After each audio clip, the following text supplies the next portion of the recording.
Hi there. So apologies if I'm slightly out of breath. I've come to the woods again under my own steam on my GT mountain bike, and I thought this would be a good place to introduce you guys to this.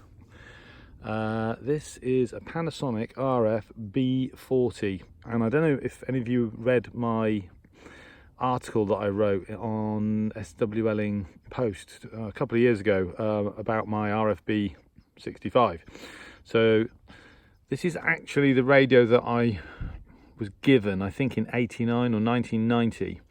I may have asked for it for my birthday, I can't remember, but anyway, quite sensitive, but it wasn't really very much used for any serious DXing because the critical problem with this radio is that it only tunes in 5 kilohertz steps. And back in the day, 30 years ago, when there were so many stations broadcasting with flamethrower signals on shortwave, you maybe get away with that. For serious DXing, it's just pointless. I lent it to my brother years ago, and he told me that when he moved house he lost it, and then I met him for coffee a couple of weeks ago, and he said, guess what, I found the Panasonic. He even managed to find the original charger, which I won't use, and the original case. There you go, that it came in. And it's amazing how familiar something can seem, such as this radio, not having clapped eyes on it for about 20 years. And he's literally, I think he had it when I moved house in 1998. So I haven't seen it for 20 years. And so here it is. It's obviously, how can I describe it, as the younger, less sophisticated cousin of the RF-B65, which is one of the best portables of all time. Although that radio itself, although it tunes in single kilohertz steps and has fine tune, that radio kind of suffers ultimately because it doesn't have any audio bandwidth filters. Neither does this. The styling, or the industrial engineering, however you want to call it, is very, very similar between these two radios. The RF-B40 is slightly smaller. And so, you know, it's great to have it back in my hands again. I know that Matthias Sendieger was very interested. I think there's very little in terms of what this radio can do in terms of its sort of DXing performance on YouTube, certainly, and elsewhere. I think it's quite a rare model in Europe. Could be wrong.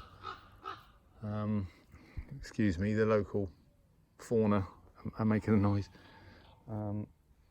Yeah, so I think it's rarer in Europe than it is in North America. I mean, it's quite straightforward. Basically, it's shortwave to 30 megahertz, long wave, medium wave, FM, similar to the Sangean ATS 909X. If you want to change frequency, you have to press frequency and then hit the buttons and enter. Or there are shortcuts if you press meter, and then it will take you to the meter band. Up and down with these two buttons in 5 kilohertz steps. There's obviously telescopic. At the moment I'm using it with my Sony real antenna. And then on the side here, if you can see that, there's a kind of a lock. There's a 9 kilohertz, 10 kilohertz kind of switch for the medium wave step, volume control and tone control, which is kind of limited to, that's better, high and low. And then on the other side, if you can see that, I'll do up a little bit. So, there we go. DC power socket, headphone socket, AM local DX switch, and AM internal antenna, internal, external. So it's got a few decent features on it, but ultimately flawed for any serious DXing. But having said that, there's a certain emotional attachment with this radio because I think this is the second shortwave radio that I ever owned. That's the third, actually. The first shortwave radio I ever owned was the Amstrad sort of analog communications receiver, and then I bought the ATS 803A, the Sangean, and then I bought this, and then after this I gave this away to my brother, and then I bought a Sony ICF 7600D, I think, yeah. So anyway, so there you go, Panasonic RF-B40, quite rare, not much about this radio on YouTube, so I suppose this is the first video. I will do some reception videos on this just to sort of demonstrate its performance, because I know that will be of interest. It's not in the same league as the RF-B65, and it won't demodulate SSB for quite obviously, but nevertheless an interesting radio, part of, you know, Panasonic's shortwave radio history.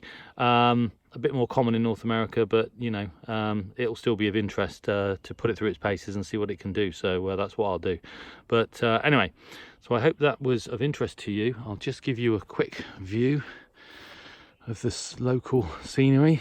Here we are, beautiful Oxfordshire countryside. No fill. I haven't seen Robin Hood yet, but you never know. So there you go, here I am at the DXing woods in Oxfordshire, and there's my Panasonic that I haven't seen for 20 years, like saying hello to a long lost friend.